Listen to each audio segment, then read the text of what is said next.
قوم مذہب سے ہے، مذہب جو نہیں تو تم بھی نہیں، جذب باہم جو نہیں، محفل انجم بھی نہیں۔ اقرات یہ شبنم سے کہنے لگے ستارے، ہر صبح نئے تجھ کو میسر ہیں نظارے، کیا جانے تو کتنے جہاں دیکھ چکی ہے، جو بن کے مٹے ان کے نشان دیکھ چکی ہے۔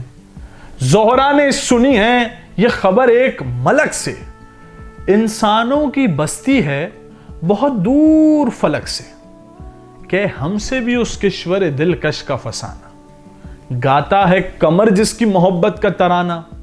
آئے تاروں نہ پوچھو اس چمنستان جہاں کی، گلشن نہیں بستی ہے وہ ایک آہو فگا کی، جاتی ہے صبا جان سے پلٹ جانے کے خاطر، بیچاری کلی کھلتی ہے مرجانے کے خاطر۔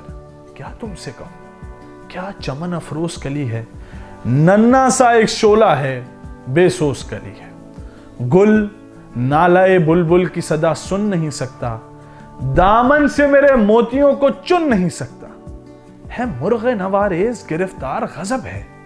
علامہ اقبال کی بانگے درا کی یہ نظم شبنم اور ستارے یقینی طور پہ آج کی دنیا کے لیے مشعل راہ ہیں، مگر میرے استاد لکھتے ہیں اس غزل کے بعد کچھ جملے، وہ جملے بھی آپ کو سناتا ہوں کہ ہے مرغ نوارز بولنے والے طوطے، ہے مرغ نوارز گرفتار غضب ہے، برسوں سے دواؤں کو تڑپتے ہیں بیمار غضب ہے، روٹی کپڑا مکان کے ہیں طلبگار غضب ہے، اور جھوٹا ہے جو منافق ہے جو وہ اداکار غضب ہے، سچ بولتا ہے جو کہلاتا ہے غدار غضب ہے۔ تو آج ہم پاکستانی ہیں، آج پاکستانی ہونے کی حیثیت سے کیا ہم نے جناح کا پاکستان بنا دیا ہے؟ کیا ہم اس راہ پر ہیں کہ یہ پاکستان جناح کا پاکستان بن جائے؟ کیا ہم اس راہ پر ہیں کہ اقبال کا خواب پورا ہو رہا ہے؟ کیا ہم اس راہ پر ہیں کہ اقبال نے کہا تھا کہ جوانوں کو پیروں کا استاد کر، کیا ہم اس پہ کام کر رہے ہیں؟ کیا ہم جوانوں کے لیے کام کر رہے ہیں؟ کیا ہم سوچ کو اجاگر کر رہے ہیں؟ یہ سوچنا چاہیے، یہ ہر ایک فرد کو سوچنا چاہیے، اور اگر نہیں سوچتے تو پھر پاکستان کبھی نہیں بدلے گا۔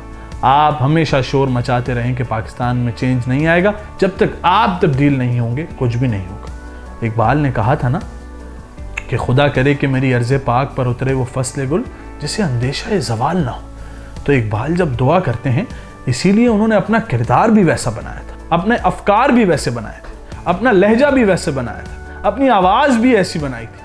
تو ہمیں بھی یہی تبدیلی لانی ہے، تو ہمیں دل سے سوچنا چاہیے کہ کیا ہم پاکستان کے لیے کام کر رہے ہیں، اور اگر نہیں کر رہے تو پاکستان کبھی تبدیل نہیں ہوگا۔ میں آپ کا میزبان سید عبید رضا اجازت چاہتا ہوں۔ آپ تمام حب الوطن پاکستانیوں کو اقبال ڈے بہت بہت مبارک ہو۔ اپنے نوجوانوں کو، اپنے دوستوں کو پاکستان کی اہمیت کے بارے میں ضرور بتائیں۔